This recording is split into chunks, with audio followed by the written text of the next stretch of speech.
Ladies and gentlemen, thank you so much for joining us on this original worldwide transmission. It is Sunday, May 4th, 2014. We'll be here for the next 2 hours as we are every Sunday from 4 to 6 p.m. Central Standard Time. Again, thank you for joining us here on the Sunday broadcast. Wow, where to begin? I saw a story on Drudge Report on Friday that really concerned me. I want to talk about some of this in the next segment. CDC confirms first case of MERS virus in America. Health officials say a deadly virus from the Middle East has turned up in the U.S. for the first time. And, of course, earlier in the week, the CDC and the World Health Organization at the UN said the biggest threat medically worldwide now is drug-resistant viruses and bacteria being foremost. And you add the cocktail of antibiotics, all the weird drugs, the stuff that's mutating, the GMO. This is just going to get more and more serious here on out. And the globalists really don't want us to get a lot of these medical treatments and things that are already available. So we're going to be breaking some of that down today. Also, I saw some reports earlier in the week that, the GOP, doesn't want companies to come out with biometric guns so criminals can't kill people or we can't have mass shootings. The issue is Obama wants to ban guns previously made that aren't biometric. And I've got another article I know out there in the printer that would just be really fantastic on that subject. I forgot to get that, so I need that little tidbit. Thank you, gentlemen. And, of course, we covered this a few weeks ago, but it dovetails with the new article on this subject. GOP fears executive order on biometric guns. And, just one little old grandfather wanted to come out with a biometric gun, and the NRA was mean to him. Why? You can't even have a free market here in America. It's just not fair. And they say that the GOP fears it and that it's a terrible thing. So that's all coming up here on the transmission today. We're also going to get into some of the fraudulent employment numbers that are out there that just show how Orwellian everything's gotten. Payroll in the U.S. Rises most since 2012, 203,000, but that's all. And then some, because it's actually a negative number. If you look at the real numbers, we've had a lot of economists on, like Dr. Booker Roberts and others. It's all people getting cut from 40 to below 30 hours, so Obamacare doesn't kick in, having to get other jobs. So this is pure manipulation. They claim we have a 0.1 growth rate in this country, and that's even with Cook numbers. That is depressionary on every front. And I'm not being negative. We have to admit that if we're ever going to have any chance to turn this around. And then coming up, I told you about this years ago. Now it's being publicly announced. Coming soon, a brain implant to restore memory in the troops. Oh, Bob got hurt, but now he's got a brain chip. He's going back into combat. He's not depressed. He's not sad. There's no more problems anymore. That is out of AFP, AP, you name it. The stuff of science fiction now becomes reality. It is all coming up in great detail on the other side of this break. And it's also vitally important for listeners who are tuning in to spread the word about the broadcast. That's how we're reaching more people. That's why I am able to come in here and do hour after hour of radio and TV every day, is because I realize what the stakes are. I realize how serious all of this is. I realize what we're facing as a society, and that we have no future if we don't beat these people. I've gotten in an aggressive resistance mode, and resistance is victory. That's why they tell you, Obamacare is here to stay bipartisanly. No one can stop it, even though it's 80+% negative. It's to make you feel weak. There's also big news on the Benghazi front and the subpoena of Hair Carey. I'm Alex Jones, your host. Infowars.com and Prisonplanet.com are the sites. Waging war on corruption, crashing through the lies and disinformation, Monday through Friday from 11 a.m. until 2 p.m. Central Standard Time. Thank you so much for joining us on this worldwide original transmission. It is Sunday, the 4th day of May, 2014. and we'll be here for the next 2 hours as we are every Sunday. We have the weekday transmission as well from 4 to 6 p.m. right here on stations all over the country. Thank you so much for joining us. Let's look back at the big news, the important news from my perspective in the last week. Then we have a whistleblower guest joining us in the second hour that is as big as the Snowden situation, as big as the Pentagon Papers that came out back in the 60s. This is really a huge issue. This is really a Daniel Ellsberg or a Snowden-level piece of information you're going to be hearing here, dealing with Benghazi and more. Tell you more about that coming up. Again, ladies and gentlemen, where to start? The anti-gunners have a new way to try to get our guns. It's biometrics. We're going to break down what's really happening on that front coming up. Also, the latest on the Bundy Ranch BLM land grab, now coming to Texas. They want people's private land on both sides of the Red River. Rick Perry says, try to come and take it. Got to hand it to Rick Perry for standing up. The governor, that's good. But it ties into feds consider taking Alaskan tribal land into trust. That's AP. They're now not enough to have 80+% of Alaska. They want more. We're going to be breaking that down coming up. We're also going to get into a really wild story that's not anything unknown to our listeners, but is new news to mainstream media. DARPA and the Pentagon are coming out saying the answer to the troops' depression is brain chips. This is AFP, RT, and AP. Not me. Sure, I told you this 15 years ago. I knew troops were getting brain chips 5 years ago. Not all of them. But they're doing it. They're now rolling it out and going, oh, we've been doing testing for a long time, but now we're rolling out the brain chips. So that is all coming up on the broadcast today.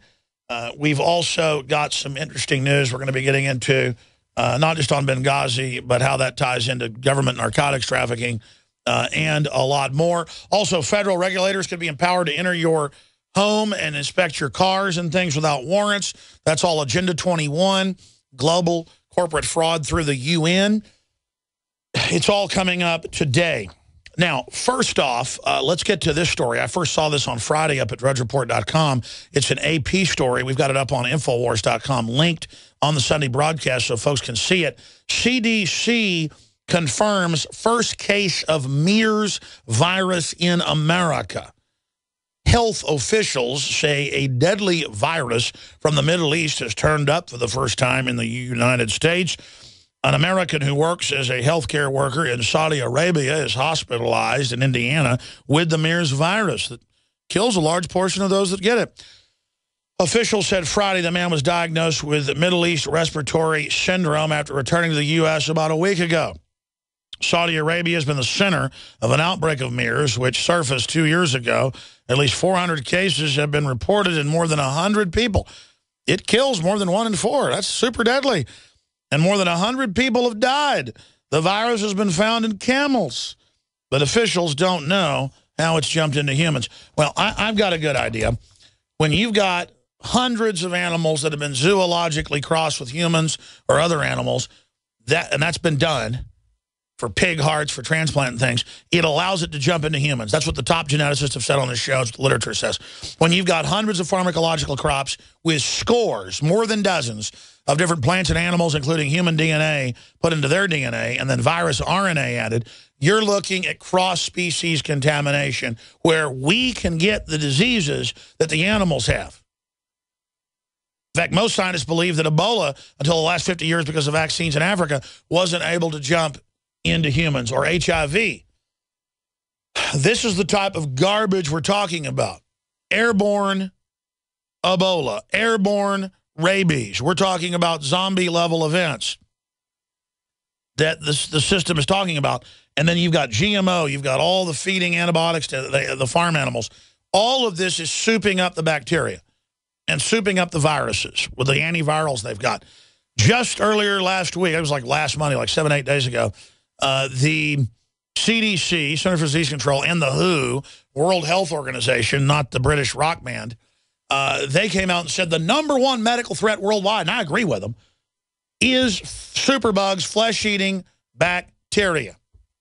staph and strep and the rest of it. You don't have to tell me that. I talked to medical doctors all over the country.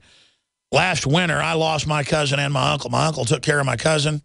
My uncle took care of my cousin, and then he ended up getting it and dying. It was some respiratory thing. The hospital in East Texas was full, turning people away, and so were all the others, and people were dying all over the place. And you know what? It wasn't in the media. It was in a few local stories around the country that there were all these deaths and all these problems, but the establishment didn't want you to know. Oh, and there's some fake H1N1 that's really not even killing anybody, and that the vaccine doubles your chances of getting regular flu. That was a Canadian study, government study. You'll hear all about it because it's a rollout to sell $20 million of flu shot. But when it's real and it's killing people. Remember a few years ago they had like super flu in vials in a FedEx truck that crashed in Denver and was all over the road, and one drop of it, would have basically given people flu that was killing 90% of people that got it. Made in a lab, just search engine. Governments make super flus in labs. And they claim they're doing it to fight stuff. But if you go back to the H1N1 outbreak in 2008 or 9, if you go back to that, it was in Bloomberg even, that in Eastern European countries, like Czech Republic, one headline was 20 homeless die after being given a flu shot. And it turned out it was a super weasel flu crossed with humans. And so this is the type of mad scientist, crazy land stuff that's going on that is so incredibly important. And we need to understand the threat is not terrorism. Terrorism is hyped up in movies and TV, both fiction and nonfiction, to create the perception that it's happening and at record levels. That's what's going on. Again, I've said this 1,000 times. Vanity Fair wrote an article about it last year. No, it was Esquire. The only reason I know is because I was in that issue of Esquire. Only reason I read it. And they did the same numbers I've done at nauseum. 200-something deaths from honeybees on average. 200-something deaths from wasps. Similar numbers. It's over 300 deaths a year of deer actually running out in front of cars. Dozens of deaths where deer actually gore people to death. That's not really popularly promoted, but it's true. 4 to 5 deaths a year from great white sharks. Everybody's scared of those. It's just like terrorism. Terrorism is incredibly rare, incredibly hard to get killed by real terrorism or even fake terrorism, the staged provocateur stuff. But when the government funds al-Qaeda to take over Syria and kills 300,000 people now, it's loving and liberal, and they're just nice little rebels that they're giving heat-seeking missiles to. But the reason I get into this is our whole world's being changed, a police state's being set up for the security of the criminal class that's taken over, not to fight supposed terrorists. But statistically, the numbers vary, but as many as 300,000+ people, they estimate, die a year in the United States from hospital infections. Another 200,000 from bad drug interactions. The CDC's own website has bad drug interactions and bad prescriptions as the number 3 killer. I mean, this is a fact, folks. I believe it's number 1. And so hundreds of thousands dead from flesh-eating bacteria and hospital infections. Hey, that's no big deal. That's not a problem. But let me tell you, less than 100 people, U.S. citizens dying from terrorism a year, you'd think it was the end of the world. Just like, as I always say, great whites kill 5 people a year on average. Look it up. The record's 14. Everybody I know, almost everybody, will not get in the water, even in the Caribbean, because they think a great white shark is in there. And there aren't great white sharks in the Caribbean, boys and girls.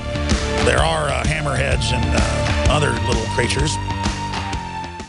He's bringing us in. Of course, they're not the kind of zombies the Pentagon wants to create. They want robots to replace humans. That's already been announced in the military at every level. But what about making humans hybrids? Just like the new RoboCop.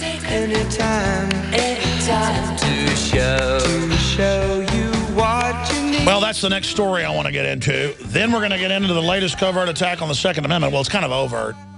Then we're going to get into the latest edition of InfoWars magazine titled 1776 Part 2. And then we were going to get into some of the fraudulent statistics out there. Speaking of that, on Friday's show, I'm see if I can still find that piece of paper from Friday. Here it is. We had a vote on air over 2 hours of the 3-hour show with the callers. Who was the biggest con artist the last 20 years, the biggest BSer? Because we've got Jay Carney. Maybe we can cue that up for the next segment. We got Jay Carney running around the White House as disinformation officer saying that, oh, the stuff that says we covered up Benghazi, the memo we got caught lying about that says, you know, talking points Benghazi, it doesn't refer to Benghazi. Sounds like if you're in the grocery store and it says milk on the aisle, and you walk up and there's milk there, but you go, this doesn't refer to milk. Or if you're driving by and you see a store that says guns and ammo, you pull over and go, I want guns and ammo, and they go, oh, sorry, sir, this doesn't refer to guns and ammo, but I see guns and ammo through the window. Well, you're being a little bit of a conspiracy theorist. Carney said it's a conspiracy theory that Benghazi even exists. He said it's a conspiracy theory of a conspiracy theory. So we had a vote, and callers nominated Piers Morgan as a liar, Bill Clinton, Obama, Baghdad Bob, Satan, corrupt preachers that go along with the system, Mayor Bloomberg, Hillary Clinton, George Soros, Eric Holder, Janet Yellen, Glenn Beck, for whatever reason, and it just kept coming up. I don't want to fight with Glenn. Just that's who people voted for. Glenn kind of apologized last week for making stuff up about us and said he wants to be nice. So that's fine. I'm friendly. Just to get that out there. And then the FBI. So, FBI got 1. Glenn Beck got 2. Janet Yellen got 1 vote. That's the head of the Federal Reserve. It's not federal, so that's a fraud right there. Eric Holder got 4 votes. He was in second place. George Soros got 1. Mayor Bloomberg got 1. Hillary got 2. Bad preachers got 1. Satan got 1. Baghdad Bob got 1. Remember the guy that said that the U.S. had been defeated in Iraq when bombs were going off behind him? And the U.S. wasn't anywhere in Iraq? That's Jay Carney level baloney. Obama got 1, 2, 3, 4, 5, 6, 7, 8 votes. Bill Clinton only got 1. Piers Morgan got 1. So, Obama is the grand supreme fraudster scam artist joke, according to our illustrious listeners. And so that's the first annual 2014 that will be held on May 2nd every year. The Global Baghdad Bob Comical Con Artist Fraudster Award. If you got your doctor, you can keep your doctor. I never said you could keep your doctor. If you got a business, you didn't build that. Everything is wonderful. Everything is awesome when you're part of the team. Oh, I'm so trendy. I mean, Obama is a fascist New World Order frontman. And the Republican leadership is protecting him, saying, we are the Borg. We will assimilate you. Obamacare is here to stay. We don't care if 80+% are against it. This is the way it is. I mean, it's just, man, that Alex Jones is a crazy kook, man. You know, he was pointing out that the former press secretary said there was no drone program, even though it existed 10 years before he was even press secretary. And then later Gibbs admits it was all a fraud. I mean, it's just like, we're not buying billions of bullets. We're not setting up checkpoints. We're not spying on you with the NSA. We're not doing anything. There's no employer mandate. There's no $5,000 fine. I mean, if you told me there was no Santa Claus, I would believe it. That's kind of what Obama is, though. It's like telling somebody that Santa Claus, a 3-year-old, that Santa Claus doesn't exist. They don't want to hear it. Now, I want to get to this next really big piece of news that ties in with the medical news we covered last segment about these superbugs. Now, it's only a matter of time until the already biggest threat, killing 300,000 Americans a year, God knows what it is worldwide. Well, I mean, in fact, look up that number maybe, guys, from the World Health Organization. Number of people estimated to die from superbugs. I bet it's in the tens of millions out of 7.5 billion, but who knows they even have a number on that. It's all dead reckoning anyways. It's only a matter of time until this stuff really gets out there. And that's why I have, and it's not perfect, but when I've had chest colds and stuff that antibiotics won't knock out, like I had this year, I had the stuff that killed my uncle and my cousin. Probably got it when I was there taking care of my uncle in the hospital. I just did it by drinking heroic dosages of colloidal silver. We come out with our own super brand of colloidal silver at InfoWarsLife.com called Silver Bullet. If you want to support the broadcast and get that. I'm not saying it will fix everything, but topically or internally, everybody knows what silver does, the ancient antibiotic. You know, the old pilgrims used to, or the travelers in the Western wagons would put those coins into their milk and then put it down in a root cellar, but would make the milk last longer. The silver coins are putting silver on a newborn baby's belly. I mean, they didn't know what it was doing. They hadn't even found microbes yet. They just knew it worked. Well, we've got the best nano silver out there, InfoWarsLife.com. I didn't mean to plug that, but I'm like, why not plug something we sell if we're talking about a major crisis and something that's going on and happening? And while I'm at that, I don't ever go speak a lot because I can talk to millions on the radio every day, and it's much more focused, and I can have all my documentation with me, and I've got all this crew and a nightly news program, and we're busy. I love to speak to crowds. I give great speeches, I'm told, better than on the radio. But I don't do it but maybe once a year because I'm so busy. Well, I've agreed to speak in Dallas, my old hometown, May 31st. It's an all-day event put on by Stansberry Research Investment Conference. And, folks, T. Boone Pickens is going to be speaking, the billionaire, Porter Stansberry, top analyst, Cactus Schroeder, Bill Murphy, Van Simmons, and more. I am the featured speaker. But the keynote, they've all got names. I don't care if I was number 1 or not. I'm really number 2 under T. Boone Pickens. That's fine. I look forward to hearing T. Boone Pickens speak. That's going to be weird. The point is that this is a big event. It's a one-day event. It's at a really nice place. You can check it out, find out more at Infowars.com on the banners or AlexJonesDallas.com, AlexJonesDallas.com, or go to the Stansberry website, find their number. You can call them there if you want to get tickets that way. But my listeners get a 25% discount off of the price of this elite news analyst investment conference. And this is it. I may not speak again all year. So here it is if you want to go. Okay, Big D, Dallas, Tejas. I will be there the 31st. I don't know, I guess that's like 26 days or where. Do the math. So you don't want to miss that. All right, how long do I have till we go to break? Just a few minutes here. I want to get started on this right now. We're going to come back and talk about it more in the next segment. It's a big deal. Coming soon, a brain implant to restore memory. Now, again, I learned about this 15 years ago from public DARPA and MIT research. All right, there's the bell. And I warned you. Then I started learning 5 years ago they're already putting it in some troops' brains. Then about a year ago, it was finally in the DARPA news, their MIT, showing troops. In fact, I couldn't find the article today before the show, like something out of The Manchurian Candidate with Denzel Washington, the remake, in the chair with the wires in the back of their head. And they're literally now moving forward to brain chip the troops. And it's in AP, Reuters, you name it. We're going to cover it when we come back. I was looking at a photo up on Infowars.com just during the break in the rotating tile up there of stories. And it was Jay Carney throwing his head back, laughing with Obama. Ha, ha, ha, ha. It's so funny. We say everyone's able to sign up. Obamacare works great. Oh, we tell them that, there's no energy deals to run scams. Oh, we tell people you can keep your doctor. Oh, we tell people you didn't build your business. They just go on with lie after lie after lie after lie after lie. And the Republican leadership run by John Boehner says you cannot get rid of Obamacare. It's here to stay, but we'll tweak a few things in it. No, we want it gone. It's criminal. It's disgusting. It's wrecking the country. But they want us dependent, and they make money off the corporate tax that goes directly to them. So here's that headline. Carney on Benghazi. This is a conspiracy theory looking for a conspiracy theory. And in the larger context, he's saying the memo about the cover-up of Benghazi and about talking points, it does not have to do with Benghazi. I'm going to say that again. You didn't build that business. Somebody else did that. Your kids belong to the state. This is just absolutely waging war on reality, waging war on the truth, waging war on sanity. This is mind control.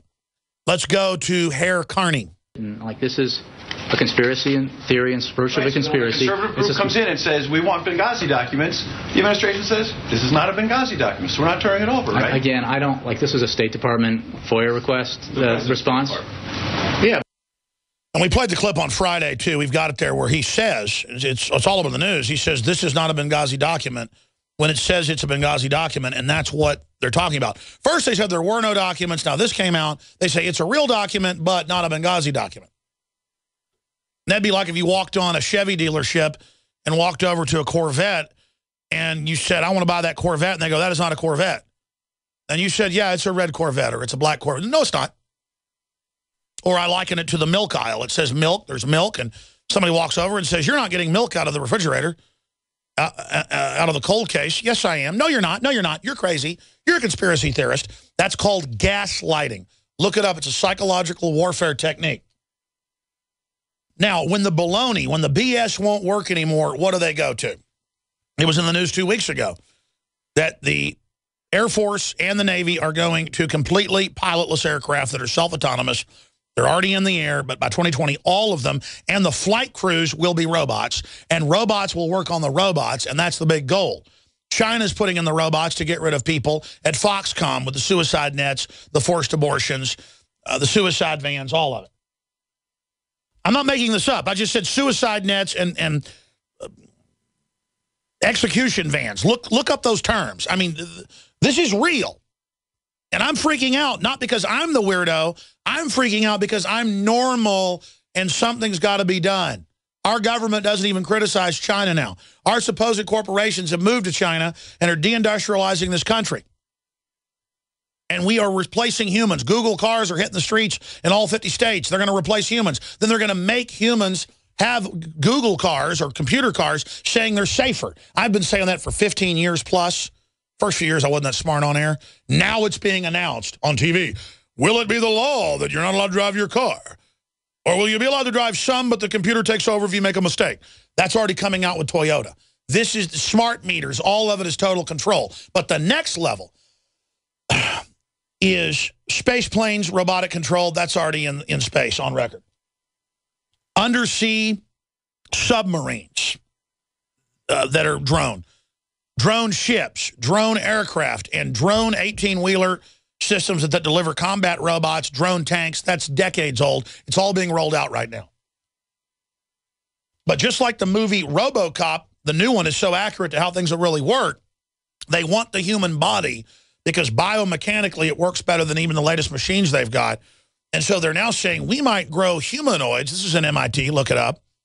We might grow humanoids that don't have a brain but have a human body with computers in it, basically a replicant, a.k.a. Philip K. Dick, so that then we have the combat mechs we need. And they're saying that's the latest in biotech, and nanotech is taking stuff and calling it an invention, but really it's an abomination of life that, again, creates all this cross-species genetic leakage, which major studies you can look up show just the GMO crops are already leaching into human DNA and causing deadly mutations in humans. Cancer in children's only up 10,000% the last 50 years. Why not another 10,000%? Breast cancer's up 3,000%. How about more? No one wants to find the cure. Oh, I guess you do want to find the cure.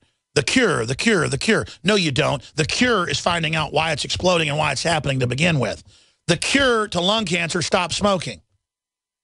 The cure to not giving liver failure is don't drink 2 bottles of vodka every day. You understand? No one's talking about where it's coming from. So now you've got all these traumatized soldiers. How do you roll out the government taking over the internet? You go, for police and Homeland Security, we have to have a new internet that's secure, and then you'll be forced onto it and tracked. You have no rights on that new one. Then they release bugs and worms to take down the old internet. Okay? This is all the official plan. Internet 2, at least 18 years old. Look it up. Now it's being announced in Reuters right here in front of me. Now, here's the new one. Coming soon, a brain implant to restore memory. French news agency. In the next few months, highly secretive U.S. researchers say they will unveil new advances towards developing a brain implant they developed decades ago. They had remote-control cockroaches in the 70s, remote-control rats in the 80s. I know, because it's in the mainline scientific documentation. Developing a brain implant that could one day, don't worry, they always announce it the same way. This is far off, like next week, like 10 years ago. The Defense Advanced Research Projects Agency, or DARPA that brought you the loving internet, is forging ahead with a 4-year plan to build a sophisticated memory stimulator as part of President Barack Obama. See, he'll be credited like Al Gore for the invention of the internet. It had been around since the 70s when they first started building it internally. And then by the early 90s, he votes, along with the rest of the Senate, to increase funding so they would control what was already there, and then takes credit for inventing it. He also wrote the Dead Sea Scrolls. Did you know that he wrote the book of Leviticus as well? He also is hosting this radio show right now. And when I lifted weights this morning, he did that. Because, you know, if you lifted weights this morning, you didn't do that. Al Gore did that for you.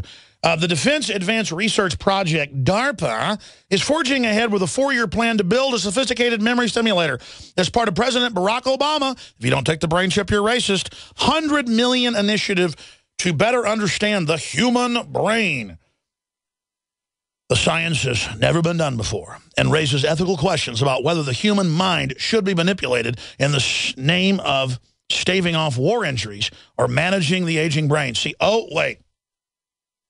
It's for troops. Aren't you for the troops? Let them have a brain chip. Or it's for the old. Or it's for your kid that's misbehaving. Or suddenly people are getting neurological disorders at a young age because of, we don't know why. We're not going to look into why everybody's getting sick. But don't worry. We have chips that will fix it. We have systems that will help you. We care. We want to help everyone. We have the answers. Take the chip that DARPA just developed when Obama pledged billions of dollars towards the program and $100 million towards this. They haven't been working on it privately. It hasn't been admitted to be around for decades. Just search engine, cockroach with microchip. I mean, I remember being a kid in the late 70s when my dad had science magazines showing the roaches. Not hypothetical, remote control with a chip on their head, remote control. Robo-Rat was out in the early 90s. I remember seeing that. 20 years ago.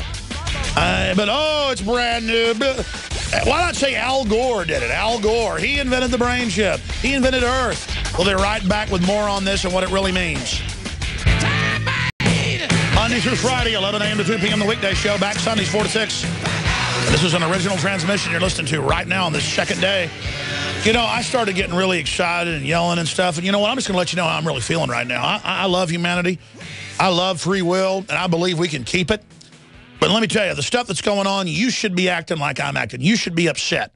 See, they take your tribal energy for football and sports. You go yell and scream for 3 hours.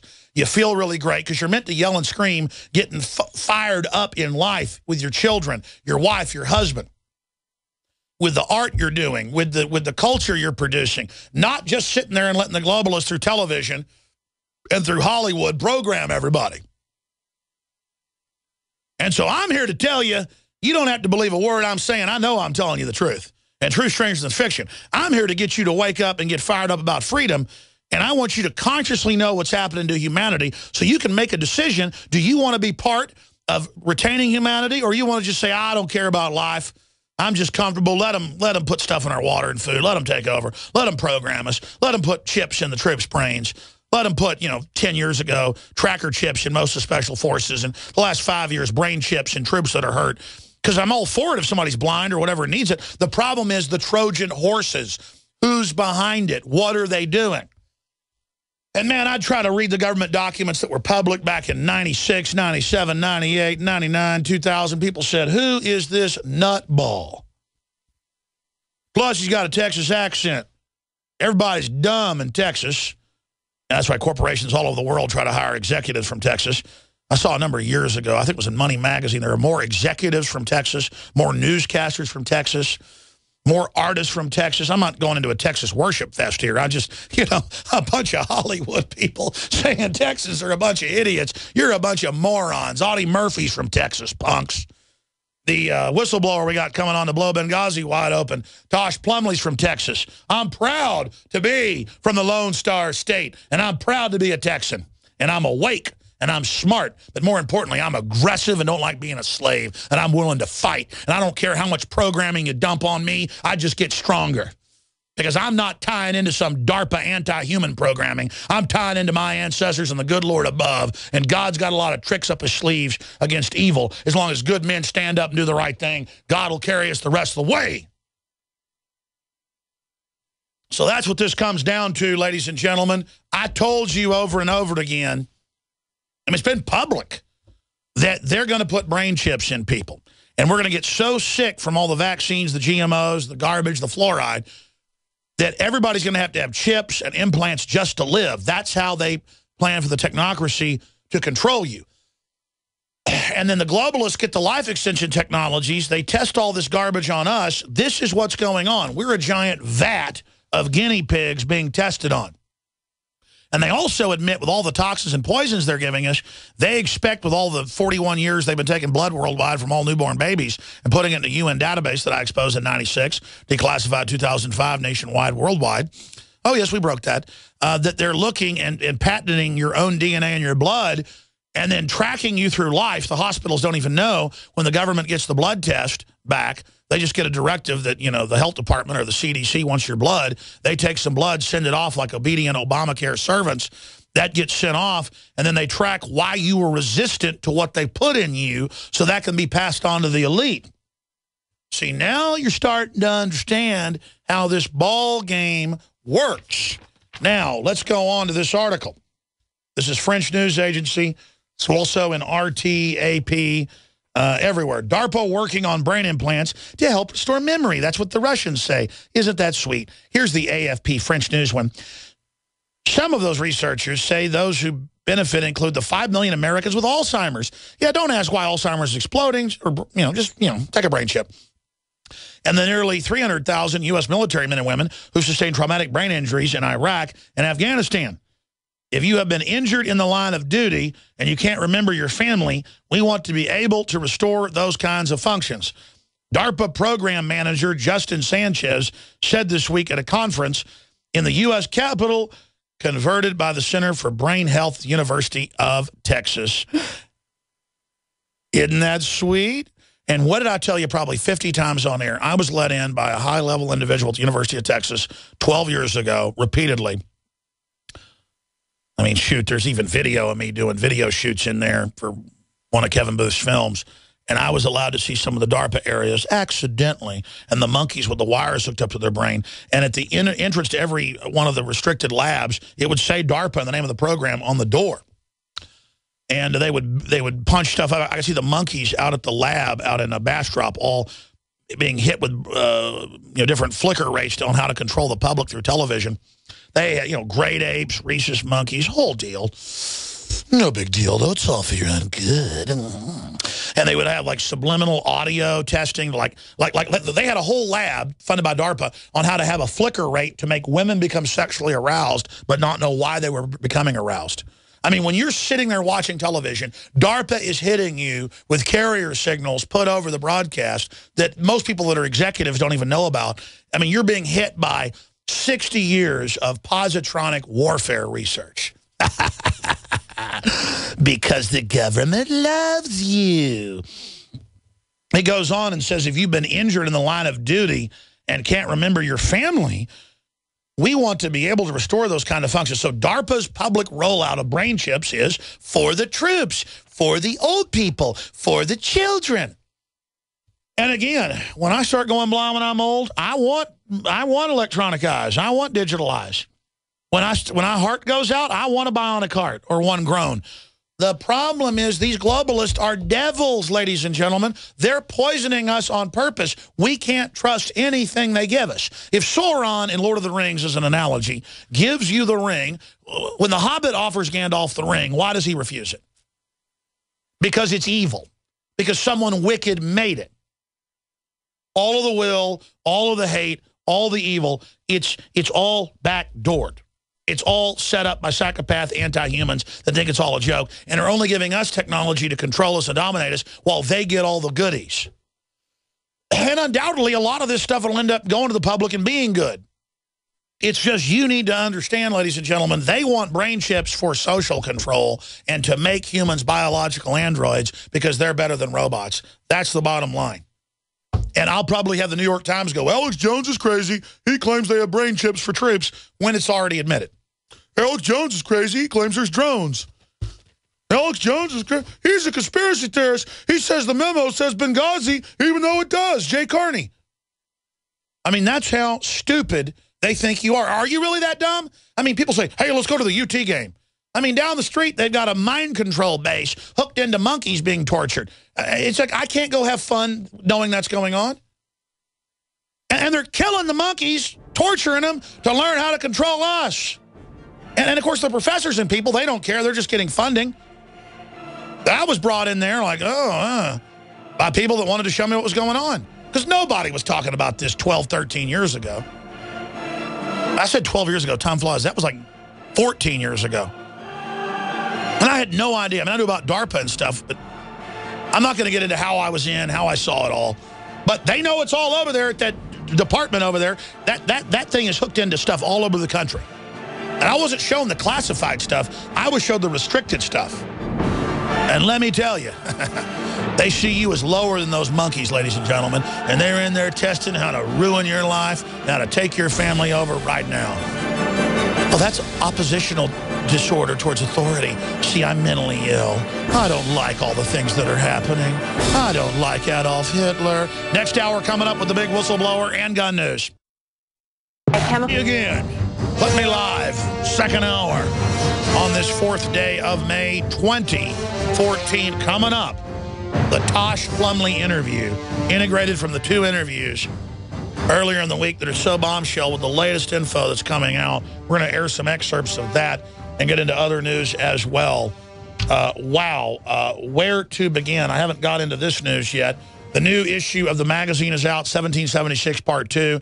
Buy them in bulk at cost at InfoWarsStore.com.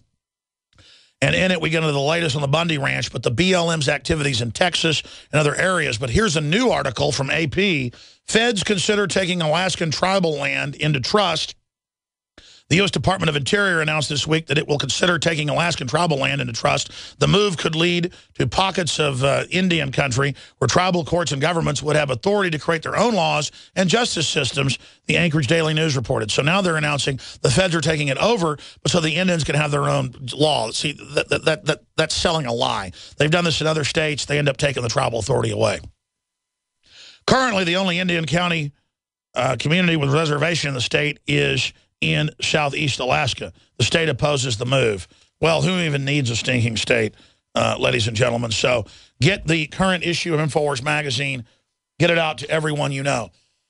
I meant to talk about this earlier. I'll try to get into it later after the Plumlee interview. But grandfather launches smart gun push after Sandy Hook shooting.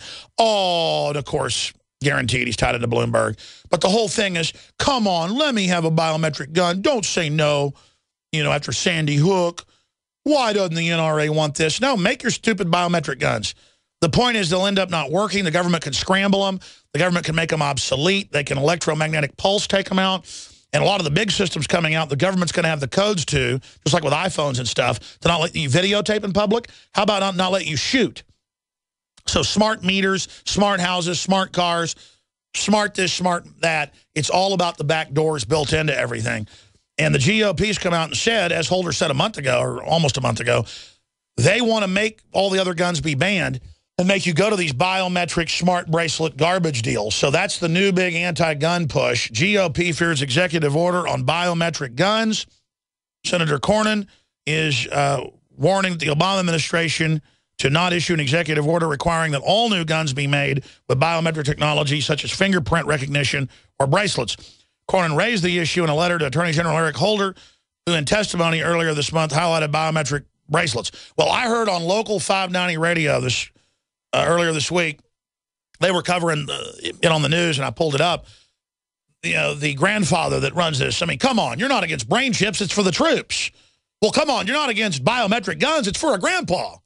I mean, it's for the kids of Sandy Hook. Well, I heard he supposedly claims he's been threatened and he's not going to release the gun now, as if there aren't all these other companies that already have it for decades. You know, because of the evil anti-gunners, while they were mean to a grandpa. Stunt, that's what I call, that's my opinion. So that's where all of this is going, and they just always package it in this sicky sweet stuff and to target people that aren't conscious, that aren't aware of what's going, that aren't aware of what's happening.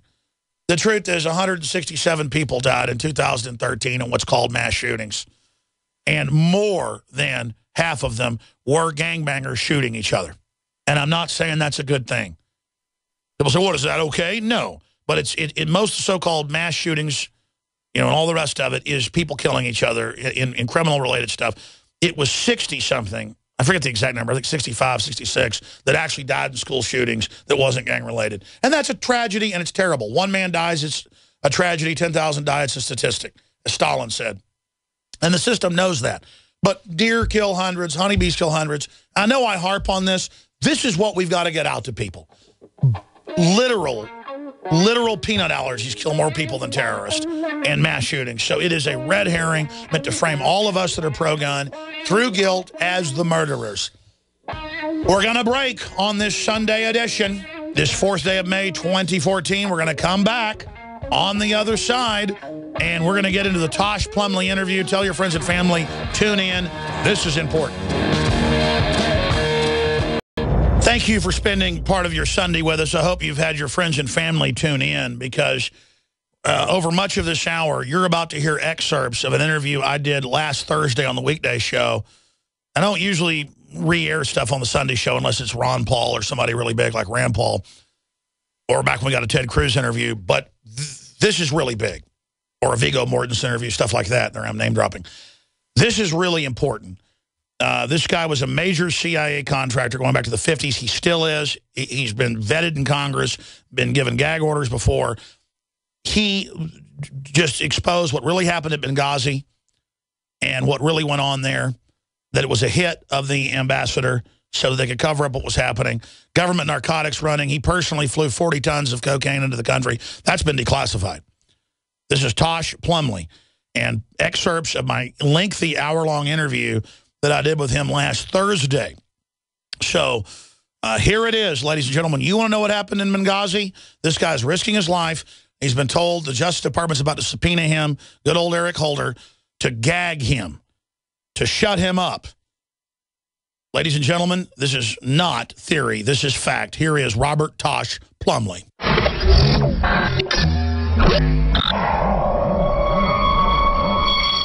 Now, going to Robert Tosh Plumlee, goes by Tosh.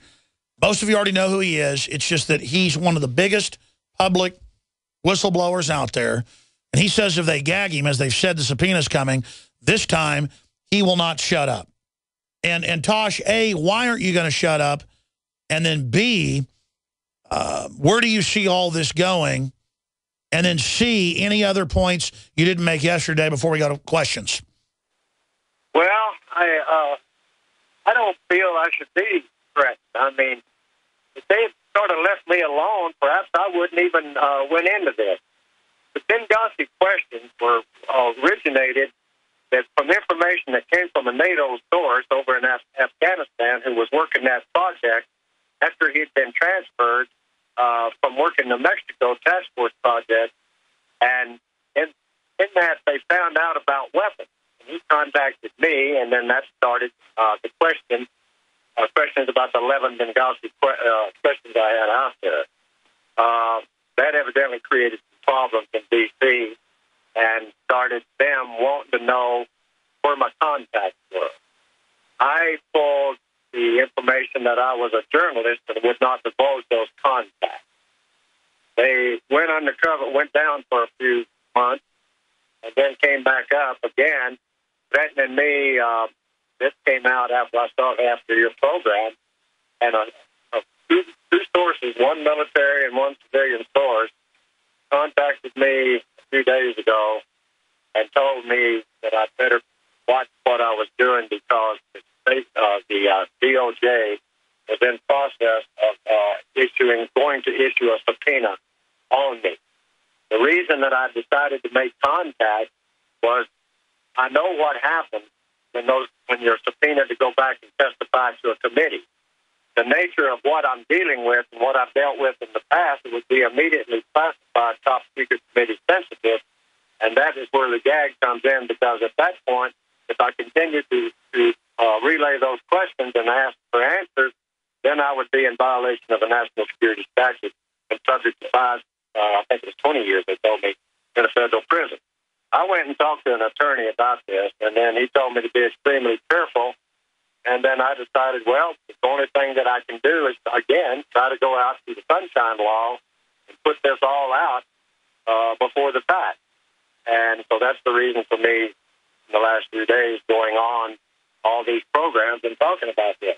What do I expect to happen? I expect that the political powers that be will try to turn this political and try to say that I am trying to undermine Mrs. Clinton's election campaign, which is not the truth.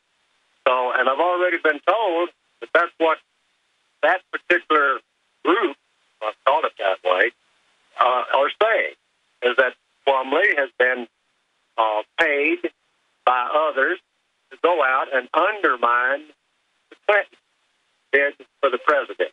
It shows they're totally disconnected from reality, and their staffers didn't even show it to them. A very serious whistleblower letter. Let's expand on this now, then. Clearly, they don't want your questions to be looked at, so they want to question you, send you the subpoena that's basically a gag order. But undoubtedly, the Justice Department is, A, listening now and watching now, and B, will be creating a transcript later for Eric Holder and Hillary Clinton to read. This is the kind of stuff that will come across their desk. What do you want to say to the NSA mop-up crew and the rest of them that are listening to this? Well, I would take it out of politics. These people, there's good people in the NSA, but there's also gatekeepers, political gatekeepers that have been put into all these organizations, mainstream media and every place else.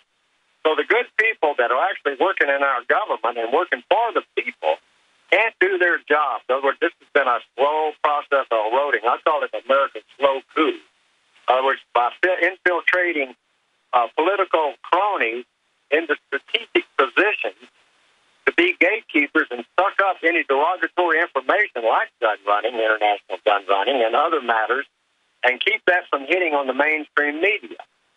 Mainstream media is infiltrated with all kinds of government gatekeepers to stop information from getting to the American people so that they can make wise decisions. So I thought with my background and my experience, I can see it happening. We're losing our freedom by small degrees, gradually. And by the way, Mr. Plumlee, they are hiding the evil in plain view. They announced last year of the, quote, legalization of CIA and others inside media, putting out psyops and disinformation. Now, that's always been going on. There's the headline, U.S. repeals propaganda ban, spreads government-made news to Americans. But it's not even government propaganda. It's criminal networks that have shut off the eyes and ears of even the government so they can get away with anything. My God, this is the biggest national security threat ever. The government has had a corporate, fraudulent coup d'etat within it, and these people are so greedy that John Corzine's making 40-to-1 bets with other people's money at MF Global and not getting in trouble. That's an example of how ruthless they are. Only Bernie Madoff got in trouble because he stole money from other globalists. The globalists have gotten to the point that they are literally above the law and are so dumb they thought they could arm al-Qaeda publicly to blow up Christian churches and shoot down aircraft with missiles we gave them. They are not going to get away with this, Tosh. Well, the reason that they do that is that they have gone on a program through many different presidents, I would say, to sympathize the people so that we don't react. And then they can slide this through. In other words, what I'm saying, lead the people into a false sense of apathy. And apathy is what's destroying this country. All right, folks, thanks for joining us on this Sunday edition. We'll be right back with more of this bombshell interview with the CIA whistleblower, Tosh Plumlee. I'm Alex Jones. Infowars.com is the website. Follow us on Twitter at @RealAlexJones. All right, I'm not going to waste time. Alex Jones here, back live. Here's more of Tosh Plumlee, the CIA whistleblower, and the Benghazi bombshell. We take a risk having people on the air like this. I'm not trying to toot our horn or anything, but if I told you all the stories of stuff I've seen, heard, the threats, the attacks, both physical and economic, there's a bunch of them going on right now we've uncovered. It's just you just learn to deal with it and you turn it over to God. Because here's the deal. We're going to have Tosh back on very soon to do a whole hour with us, not on this subject, but on all the things he saw in Iran-Contra and so much more. I know a lot of that's been gagged and sealed, but he is one of the main witnesses. All I know is they recruited heavily out of Texas, different government agencies, mainly out of the Army. So I've had quite a few family that did different stuff, some of it pretty senior and on the muscle end of things. And they all just said the government's totally evil and does horrible things.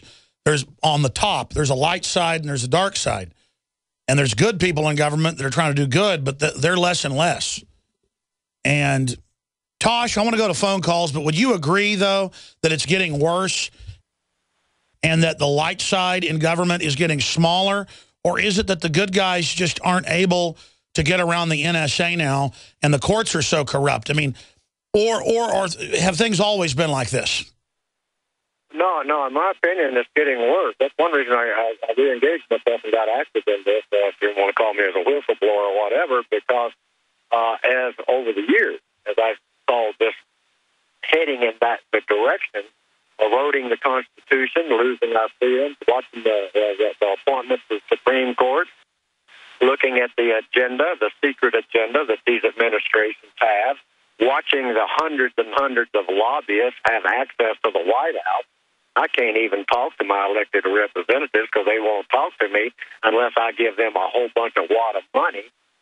When I started seeing all this kind of thing, man, America is going down the chute, man. We're losing our freedom. By the way, I've talked to you off the air, and your phone's clear, and you were clear during the break, and now you're distorted. They're definitely messing with your phone on purpose right now. Usually I say it's I know. not. This happened yesterday on Hagman and Hagman, too. Same thing. Rodney in North Carolina, you're on the air. Go ahead. Yeah. How you doing, Alex? I'm all right. Go ahead. You got a question? Yeah, all right. We know this government's treasonous. They're doing everything they can to go against the people itself. The Benghazi thing alone, I seen the video as the attack was going on live on Al Jazeera TV over there. I posted the video on Facebook, and it got removed, and I was told I was in violation of content. Now, how do we remove this government and put in a whole new government? Okay, if that's your question, I have a simple answer for you. Which us old farts have really screwed things up as far as the political ramifications that are going on in this country. We need the young generation to get out here and get active. Study. Go out here.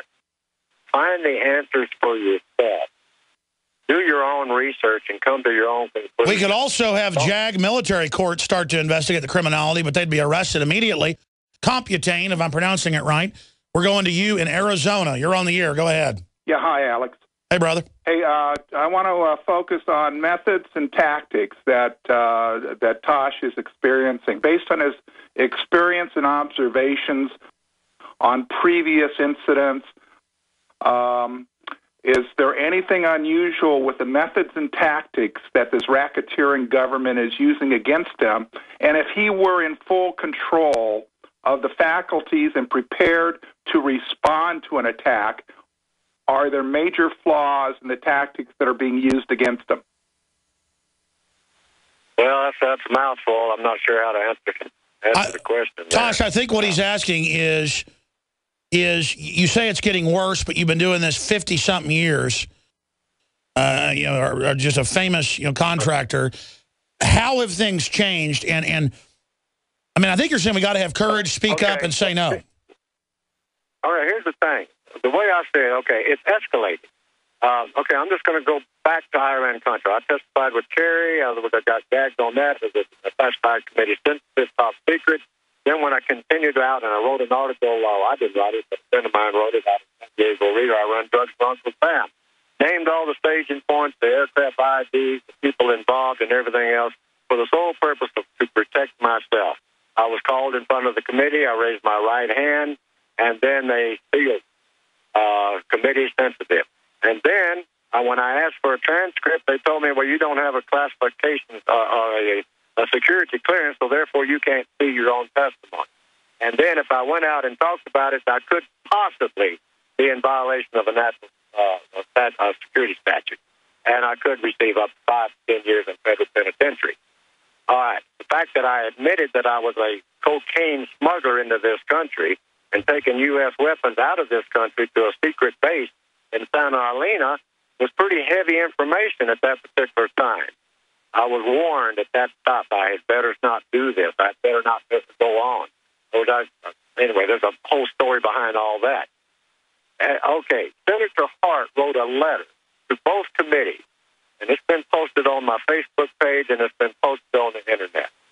Bill Holden was Senator Gary Hart's security advisor. I contacted him and put all the maps and everything out for the sole purpose to protect me from going to a federal prison because I admitted that I'd flown cocaine, as much as 40 tons of cocaine, into this country on C-130. I admitted that, but it was a sanctioned operation supposed to be interdiction. The interdiction went to El Toro Marine Naval Air Station, and the evidence then was filtrated, and the drugs got out on the street.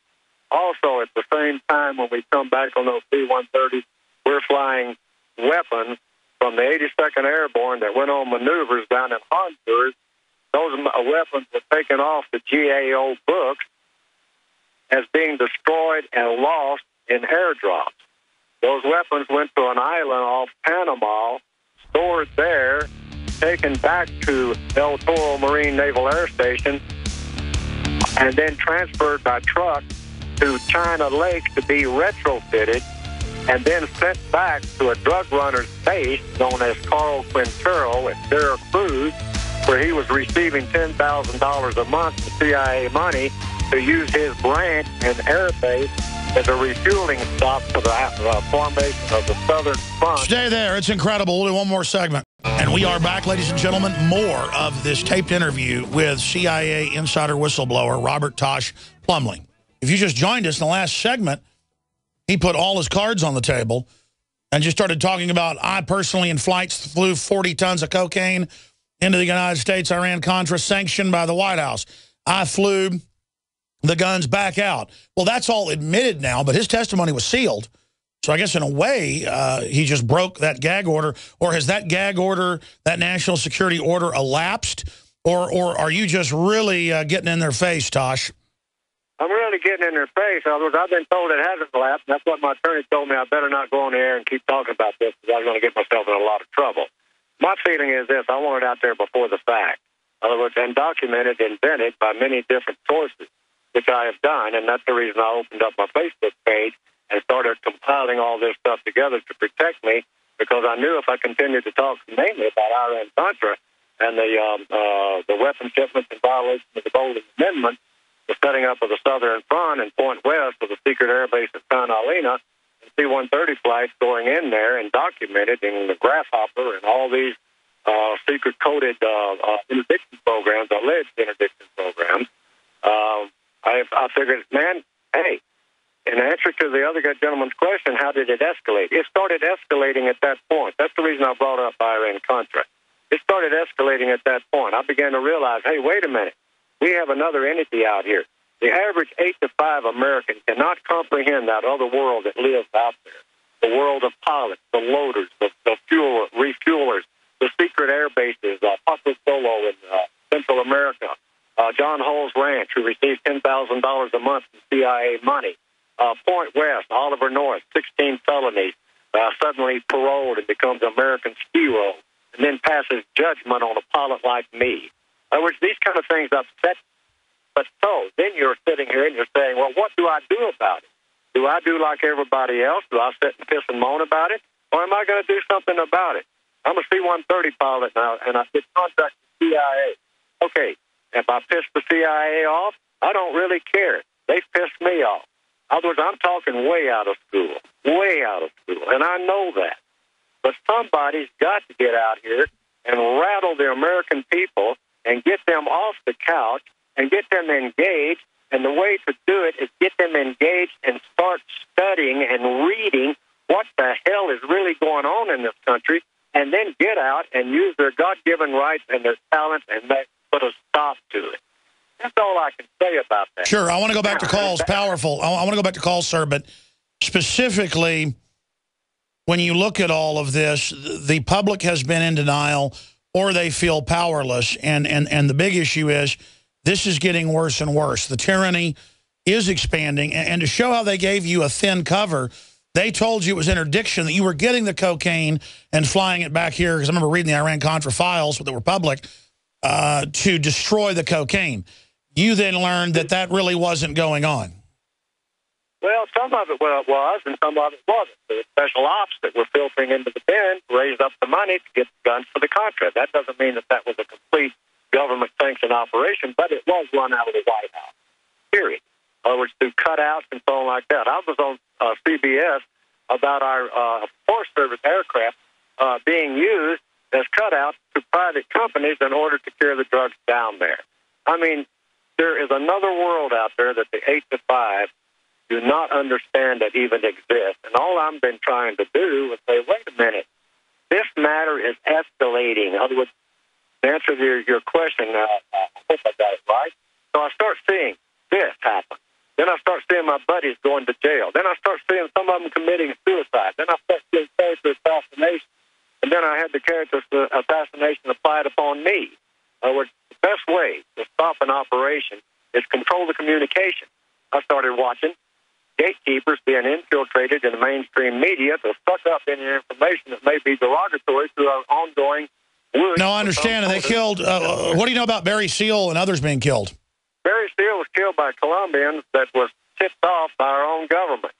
So basically, I say during the Reagan administration, that information was leaked out to the very people, which could possibly happen to me, in a way that brought them in. How the hell did they get into this country as illegal to come out here and gun him down sitting in his Cadillac when the judge put him in a safe house? Yes, Barry Seal was my friend. I flew the fat lady. I flew it out of Mina. I flew the fat lady in to get a seal. I helped set up the camera to photograph Bond and them in Central America. I'm the shadow warrior that someone has referred to when my dossier was classified top secret. I'm a CIA operative, field operative, but I'm one step beyond that. I'm also in the Pentagon with a crew known as Praetorian Guard. Now, I've said it. I've told me, you can't say that. You're going to go to jail for saying that. Okay, I'm saying it to you, Alex. I'm saying it right on your program. It's just as solid as I can. I don't know how else to say it. We are involved in an international gun-running operation. Benghazi came up, and I'm not going to have our political people turn this into a political thing by saying that I am coming out here to raise the Benghazi question so that I destroy the possibility of Hillary Clinton's running for the office of the presidency. That is bull. That is not my motive. My motive is to get to the American people that you're being stolen from. Our tax dollars are going down the drain. I'm not taking an issue. I'm not a radical. Call me what you want. But the point is, the reality of it is that this has been a slow coup. The reality is openly giving al-Qaeda heat-seeking missiles is too much for you, and you're not going to be part of it. No, I'm not going to be part of it. I talked to a couple of C-130 pilots that are pissed off. They're still military. They can't talk like they're doing. They say, my God, you won't believe I just got refueled, air-to-air refueling, in order to get weapons from the direct commercial sales program to the Middle East and stored them at a safe house in Jordan, a CIA safe house in Jordan, Pakistan. That broke out a little bit a few months ago, and the gatekeepers immediately squashed it. Also, back to Gary Hart. Gary Hart wrote a letter to the Senate Armed Services Committee and the Senate Intelligence Committee. He released all the maps. He released all the flight plan to Bill Holden, his security advisor. All of them went to the Senate Armed Services Committee and the Senate Intelligence Committee. He wrote a letter, sent it back to me. I posted it on the Internet. The last paragraph of that letter says they failed to investigate any of it because they had already known about it. It was a sanctioned operation. It was a secret operation run out of the White House. Our Senate and our Congress already knew about it, but they didn't tell the American people about it. And when Gary Hart wrote the letter asking for an investigation, because that was the only reason that I went to the man and said, hey, I want to get a congressional investigation into this because I'm running guns illegally to a southern front in violation of the Bolin Amendment. What do I do, Mr. Senator? I've done exactly what me as an American citizen was supposed to do. I was supposed to contact my senator and sit down and expose an illegal operation. At that point in time, I was a government employee. According to federal law, it is my responsibility if I become aware of any illegal operation that involves taxpayer money. It is my obligation to report that to my supervisor or my commanding officer. That's right. Your phone's breaking up. But it is the law. You're supposed to report illegal stuff, but then they'll try to use some national security issue on you and now throw you in jail for 20 years, not 5. And Obama has prosecuted more people with that than any other president before him.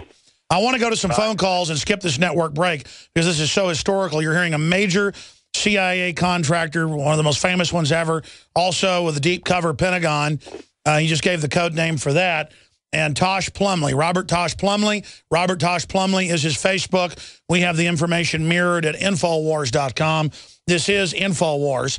And we saw the military by the thousands, including officers, holding up over their face in uniform last year signs saying, I will not attack Syria for al-Qaeda. And so I think they went too far trying to openly arm al-Qaeda.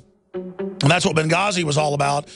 And so Tosh Plumlee is blowing it all wide open and explaining what it's really all about.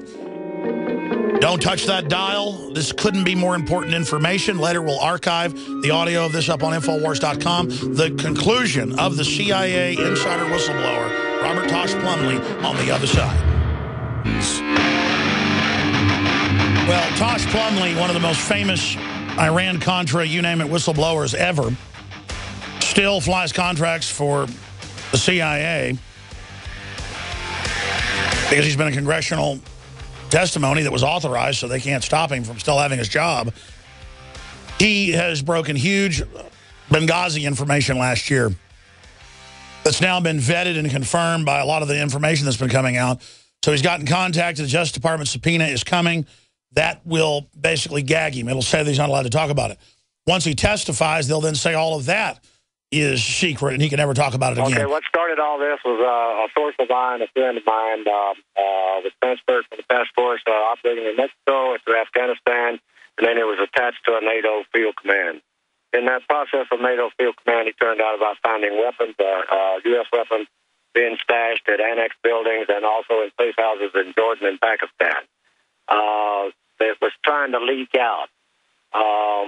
Then when the weapons were stolen or pilferated, then they started showing up, and not during rebels, but in various different groups. These weapons started grenades, RPGs, launchers, grenade launchers. All this stuff started showing up in other hands. This was before the rebels, whatever you call the rebels, the Syrian rebels. But before we were even trying to arm them. So, and then here's the thing. This is what my source told me, and this is what motivated me. Ambassador Stevens found out about this. He made a complaint in writing back to the State Department, complaining about the weapons and how and why was these weapons getting into these people's hands. There's dispatches for that. There's more than one memo. State Department is sitting on those memos. Now, just recently, first State Department says, oh, no, he's full of crap. We don't have nothing like that. Same thing. They told him, oh, we don't have any documentation. And then after push for answers on this Benghazi thing, they finally come out with emails that shows that they actually knew every damn thing about those weapons, even to the extent of how those weapons were being built up. I brought that up to Colonel Schaefer weeks after it happened. He said, that's the word. It was a hit to take out Stevens. He got in a bunch of trouble, so he said, I'm just saying it was a planned hit. The point is, that's the best intel. We know the weapons were for al-Qaeda. We know the ambassador from Turkey was there. They were supposed to ship them up there. We know Turkey's been the main conduit, along with Saudi Arabia. It's all confirmed. So they wanted to take Stevens out because he was going to end up testifying to Congress. And then when the Navy SEALs didn't stand down, the sheep-dipped CIA former Navy SEALs came, and 2 of them held down the al-Qaeda force for those 6-7 hours. That gave it time for the overhead drones to see what was happening. So the military found out there was a stand down so al-Qaeda could kill everybody at the base. And they tried to kill everybody else that fled, who got tipped off at checkpoints as well. But the whole thing, because it was badly managed, leaked out and blew up in Obama's face.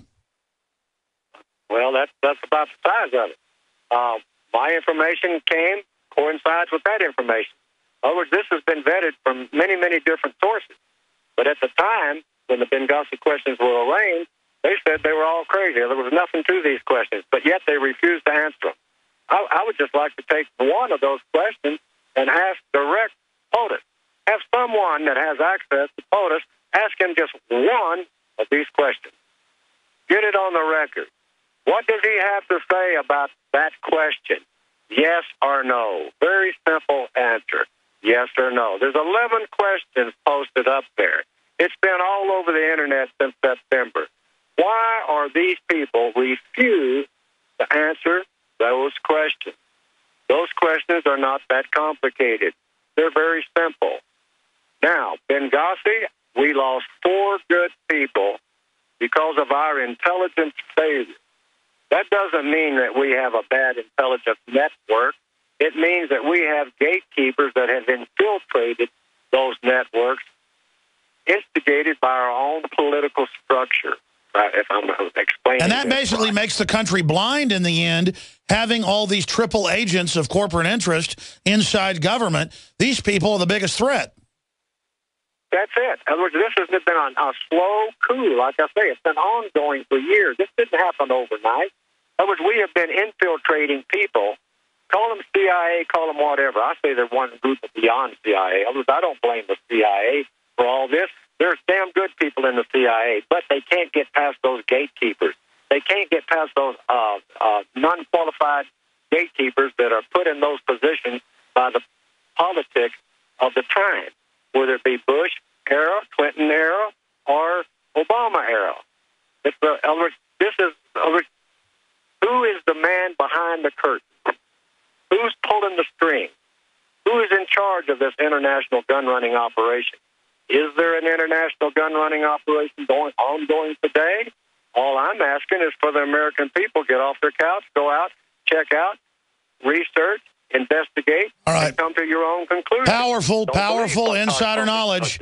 The secret of Benghazi released and confirmed here on air. We're risking our lives to bring you this information, especially Tosh. Pray for us. This isn't a game. Lee, in Ontario, Canada, thanks for holding her on the air. Hi, Alex, Tosh. Okay, Alex, to me it looks like exactly what you were talking about yesterday with the gaslighting. This administration is so good at gaslighting all these scandals, and let's face it, they've had their own share of scandals, and gaslighting is something they've gotten really good at. Tosh, you've been around for, I think you were born in 1937, so you've been around through a few administrations. Seems like the people at the top, they never really change. The motives don't change. It seems like the American public now, I wouldn't know because I'm 28 years old, but it seems like generations, they have changed drastically while the people at the top haven't changed. What makes it in this generation? Do you think this generation, with all these scandals and the fact that we've really done nothing about them or don't seem too interested in it, do you think we have the capability of peacefully assembling and doing something about it? Absolutely. Tosh, the same question. Yeah. What do we do about it? All right. Yes. Okay. Yes, we do have the ability. That's the reason. In other words, it's time for if you want to call it rebel rousing or what the heck ever you call it, you've got to do something to motivate this younger generation, because the older generation has already contaminated this so bad that they themselves cannot untangle it. In other words, we are so indebted to some of these politicians that we have put in there, and their lobbyists and their cronies, and they're the ones that we've got to get rid of. Here's the problem. We've got a Congress and we've got a Senate that is totally contaminated with gatekeepers that we have put in position ourselves during these elections. I don't know if these elections are real or not. I'm not going to get off on theory. The point is this. Infiltration has started over the years and then migrated to where it is today. The people that are really for the Constitution and love their country and work for the government can't do their job, because when they find out something that could be derogatory against sitting POTUSes, then they are not allowed. That's right. So we need more people in the system and outside the system to speak out, have a moral revival. That's the answer. And Tosh Plumlee's leading it with his courage. Sean. Get a march on D.C. like we did in the 60s. In other words, get everybody together that wants to save this Constitution. And I don't mean be radical, and I don't mean be a non-peaceful, and I don't mean going threatening, and I don't mean get a bunch of armed militia showing up, pointing guns at everybody. That's not the way to do it. The way to do it is get a combined effort and make a march on Washington and demand. Sure. And support broadcasts that tell the truth and whistleblowers. Go ahead. Ramon in Florida, you're on the air. Go ahead. All right. First things first. You were involved in the Iran-Contra scandal, Mr. Plumlee, and obviously the black community was affected most by, the crack epidemic and these situations. So I wanted to know your opinion on how can I get my people more involved and get them to understand better that all these problems affect all of us. It's not just a white thing. It's not just a Clive and Bundy thing. It's an everyone thing. We should all rally around one another when we see these situations happening where people are getting taken advantage of. And what's your opinion on how we can unite? Because the last caller touched on it, but my community is most affected by this because they don't have the knowledge. They haven't been taught all these situations like the Iran-Contra. No, that's a great question, Tosh. Tosh, don't Americans have to come together regardless of race, religion, or creed for freedom? Yeah, definitely. But look, that's one of the ways that they destroy the credibility of people that do the research and come forward. They play the race card against them. Well, folks, we've run out of time. I'm thinking about making this show 3 hours long. Speaking of 3 hours, I'll be back tomorrow live, Lord willing, so pray for us. This is dangerous stuff. 11 a.m. to 2 p.m. with the weekday show. Stay tuned for more powerful information on this same station.